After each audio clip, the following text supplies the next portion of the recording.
আওয়ামী লীগ নিষিদ্ধ করেছে, একসময় বর্তমান সরকারের মাথায় আসতে পারে যে তাহলে তো আসলেই তাদের মধ্যে উগ্রতা আছে, সুতরাং নিষিদ্ধ করাই ভালো। তখন কিন্তু জামাত বেকায়দায় পড়বে। খুব কঠিন কথা বলেছেন নুরুল হক নূর। প্রয়োজনে রাজনৈতিক ঐক্যমত্য করে জামাত শিবিরকে নিষিদ্ধ করতে হবে, এটা বলেছেন নুরুল হক নূর। কেন বলেছেন? কুষ্টিয়ায় জামাত শিবিরের সাথে যে সংঘর্ষ হয় গণ অধিকার পরিষদের, তার নেতা সোহানুর রহমানকে দেখতে ঢাকা মেডিকেল কলেজ হাসপাতালে যান তিনি।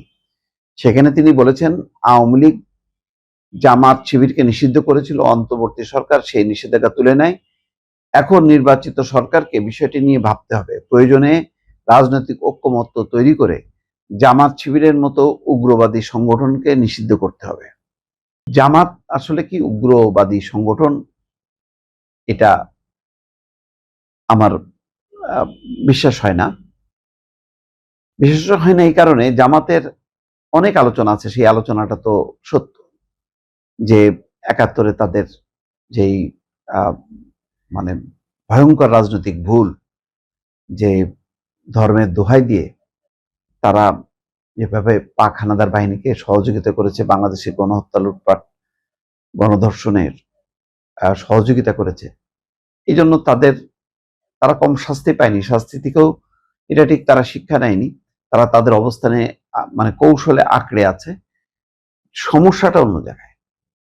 সমস্যাটা হলো এই যে জামাত শিবির যখন শক্তিশালী হয় তখন তার আড়ালে কেন জানি জঙ্গিবাদ মাথাচাড়া দিয়ে উঠতে থাকে।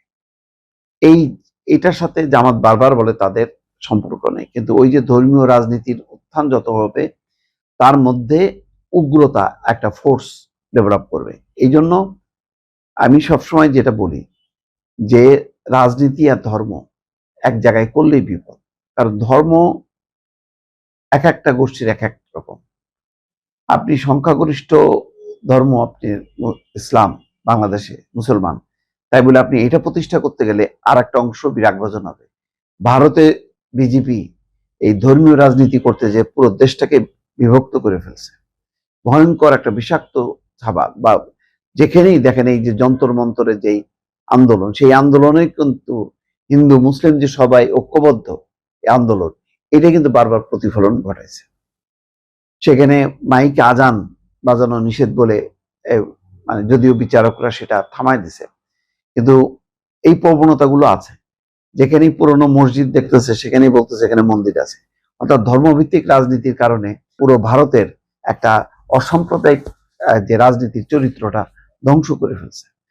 তো কেউ কেউ দেখলাম যে ওই যে কাশ্মীর নিয়ে তারা যেই ক্র্যাকডাউন করতেছে, তাতে বলা হচ্ছে যে এই অঞ্চলের ইসরায়েল হচ্ছে ভারত, ওই অর্থাৎ ভারত ওই ইসরায়েলের রূপে আবির্ভূত হতে যাচ্ছে, যেখানে মুসলমান নিধনই হবে তাদের একমাত্র প্রধান লক্ষ্য। তো বাংলাদেশের সমস্যাটা সেরকমই, আপনি ধর্মীয় রাজনীতিকে যত চাঙা করবেন তত বেশি উগ্রতা পাবে, এবং তখন সংখ্যালঘুরা বা অন্যান্য সম্প্রদায়ের তারা নিজেদেরকে নিরাপদ বোধ করবে না। ফলে বাংলাদেশের যে গণতান্ত্রিক একটা অসাম্প্রদায়িক রাজনীতির যে একটা প্রভাব, সেই প্রভাবটার বদলে ধর্মীয় রাজনীতি গ্রাস করবে, মানে ব্যবধান ঘটাবে, নারীদেরকে ঘরবদ্ধ করবে, অধিকার হারাবে একটা অংশের মানুষ। এই সমস্ত নানান রকম ফেনোমেনা যেটা আধুনিক বিশ্বের সাথে সামঞ্জস্যপূর্ণ না। এখানে বলা হচ্ছে যে জামাত শিবিরকে নিষিদ্ধ না করলে দেশে উগ্রবাদ মাথাচাড়া দিতে পারে, বৈশ্বিকভাবে বাংলাদেশের ভাবমূর্তি সংকটে পড়তে পারে বলে মন্তব্য করেন নুরুল হক। যাক, মন্তব্যটা কঠিন, হয়তো সে দলের প্রধান হিসেবে এই মন্তব্য করেছেন, কিন্তু জামাত ইসলাম বাংলাদেশে এখন এই মুহূর্তে উগ্রবাদী চরমপন্থার রাজনীতি করছে সেটা আমি মনে করি না। তারা গণতান্ত্রিক রাজনীতি করতেছে এবং সেই রাজনীতিটাই তাদের গ্রহণ করা উচিত, যেখানে ধর্মীয় উগ্রতা থাকবে না, এবং ধর্মীয় উগ্রতাটা যে খারাপ এই বয়ানটা তাদের পক্ষ থেকে বারবার দেওয়া উচিত। আর কখনোই ওই নারী পুরুষ যে ধরনের পুরনো বাধ্যতামূলের ধ্যান ধারণা, সেগুলো যেন প্রতিষ্ঠা করার চেষ্টা না করে। তাহলে জামাত ইসলাম একটা গণতান্ত্রিক রাজনীতির সাথে একটা সামঞ্জস্যপূর্ণ ভাবে থাকতে পারবে, টিকতে পারবে। নতুবা যত উগ্রতা দেখাবে, আওয়ামী লীগ নিষিদ্ধ করেছে, একসময় বর্তমান সরকারের মাথায় আসতে পারে যে তাহলে তো আসলেই তাদের মধ্যে উগ্রতা আছে, সুতরাং নিষিদ্ধ করাই ভালো। তখন কিন্তু জামাত বেকায়দায় পড়বে। সুতরাং জামাতেরও ভাবা উচিত ভবিষ্যৎ গণতান্ত্রিক বাংলাদেশের রাজনীতি কেমন হওয়া উচিত।